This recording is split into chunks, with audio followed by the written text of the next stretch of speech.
this is Jo Lynn. In this Learning Bite, we're going to look at the impact of reinforcement. Learning used to be all about the 3 R's, but things have changed.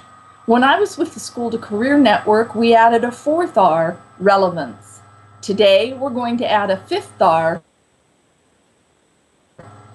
reinforcement.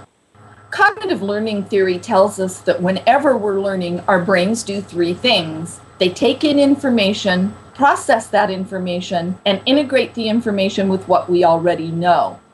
That integration has to be fully complete before we can apply that new knowledge. And reinforcement is the tool that prompts and supports that reinforcement. Let me ask you a question. How does your company allocate your training budget? Let me show you some figures. This shows how companies typically allocate their training budgets. And this shows us where we have potential to impact performance in each stage of the learning process. You'll notice that we invest the most in the learning event itself, but we have the greatest opportunity to impact performance post-formal learning. Just like our companies, most of us concentrate our effort on the learning event itself. We're good at it. We're masters of our craft. I'm suggesting that fully engaging our learners before and during the learning event is just the beginning. We need to capitalize on that, and we cannot just stand and wave goodbye as they leave the room and think that we're going to see a difference in performance back on the job. Cox eLearning wrote a white paper on the acquisition and application of knowledge, and in it they make a point. Cutting-edge learning requires a design that includes reinforcement right up there with needs assessment and evaluation. That says to me that once we know what's being retained and what's being applied and what's being lost, we can use reinforcement to fill the gaps.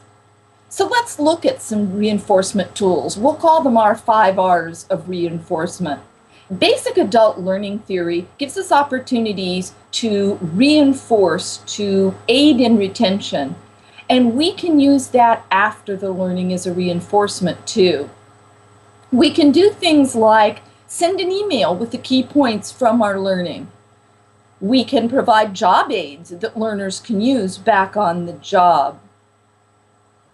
How do you check for learning in your current training? We can use a lot of that in our learning reinforcement too. For example, we could have a virtual game with an award for those with the most right answers in the shortest period of time. Breaking learning into smaller chunks is great for conflicting schedules, and it can really help enhance learning too. When we have it in a small chunk, all of our reinforcement is geared to one topic. That really drives it home. And once that information is fully integrated in our long-term memory, then we use that and build on it in future learning. Adults need to know why. What's this got to do with my day-to-day job, and how am I supposed to use this information anyway? We use case studies and scenarios in our live training, and we can use scenario-based questions as reinforcement. Here's an example. Your question outlines a situation from the real work world. You have a series of answers that are choices people could do on the job. We offer feedback throughout our training, but it's really easy to lose feedback once the formal learning process is ended. We can use feedback as a reinforcement by meeting with our learners back on the job, giving the managers coaching tools, helping them to work with the learners. We could even have peer mentors or coaches on the job.